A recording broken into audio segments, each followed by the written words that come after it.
সানাইয়া Faiz market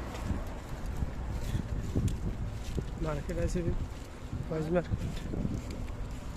Faiz market আসি গেলে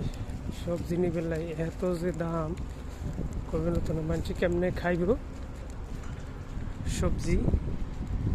মানে জিনিসের দাম এত বাড়ি গেছে কবে কথা না ঠিক আছে রোড সমস্ত গাড়ি রোডে দেখতে একটা সুন্দর রাতের সিনারি